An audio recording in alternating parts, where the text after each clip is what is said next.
When I started printing, the first contact I had with was through embossing, die-cut embossers, because they were the first printing presses I could get hold of that were anything like a printing press. I discovered that they could do something quite extraordinary. That means they come with little folders that make little embossings, intricate embossings into paper, in indelible little designs, and they are exquisite. And I wanted to do printing, but I discovered that it could do this, and I knew that I had to find a way to do that myself. Now, I didn't realize what the difference was between that embossing was only a certain length. I had the idea that they were all, that it would be a varied shape, and that everyone would want to impress paper like this, and everyone would have their own way to do it. But it turns out that no one does. I haven't been able to find anyone who can make their individualized folders that impress paper. Now, the ones I initially designed I could use with embossing devices, but since I've got various printing presses, upright ones and etching presses, and ones that I've made myself, pressing down or through rolling through, like this one, and I found that my soft embossing folders, soft impression folders, weren't very good for that, because they were the etching press would push them would stretch them into oblivion. So I eventually decided that I would find a way to be able to put them through my etching press. So I designed a hard structure in which I would place the engravings and the mold of the engraving.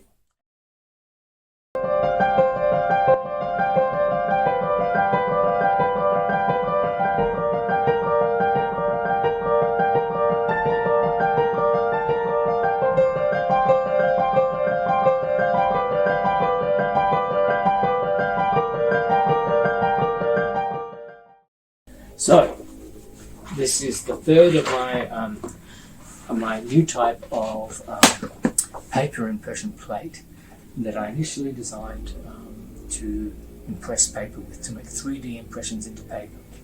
This is the original, which I melted and carved and used rotary multi-tool to make a 3D furrows and curves in various places, but particularly with a pyrography gun with a temperature control, or a soldering iron with a temperature control.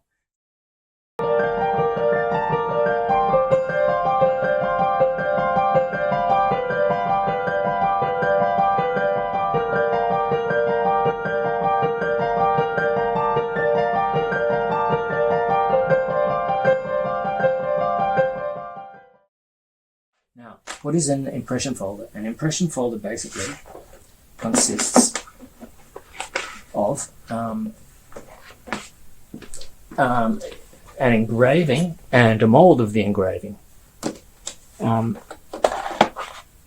mold of the engraving, you put a piece of paper between the two, and then you press them together, and they leave a 3D impression in the paper.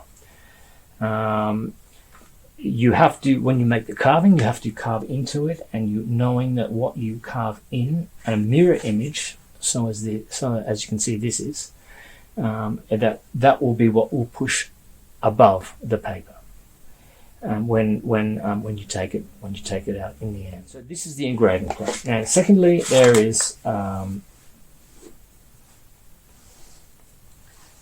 you have the mold which pushes up where the other one has pulled down, and then in this case I have the mold of the mold.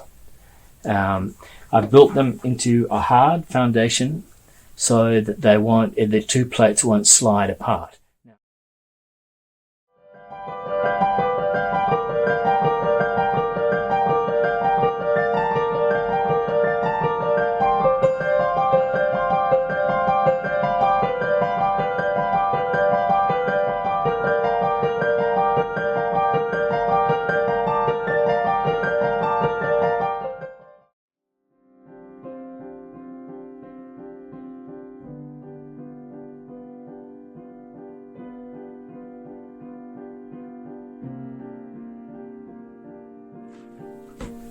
scented water is what I normally use.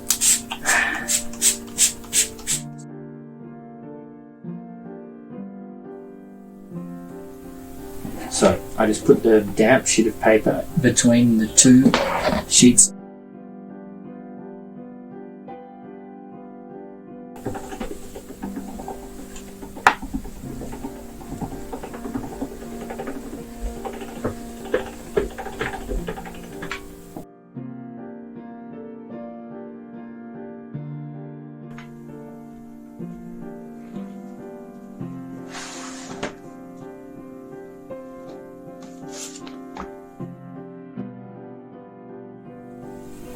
Yeah, well, it's probably hard to see, but you can see every little fissure in the design.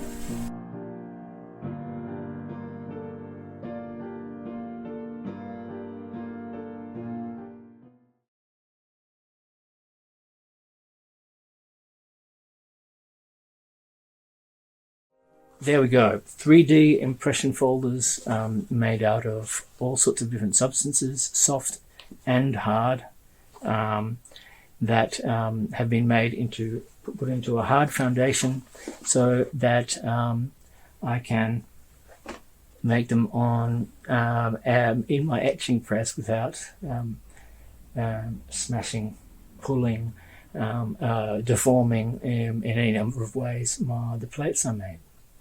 My final observation is that if I ruin my plates, no problem. I can make new molds of the original, because you keep the original engraving, put it to the side, and you can make any number of copies of it later. So that means these are print plates that have no sell-by date. You ever thought of that? Thank you for listening.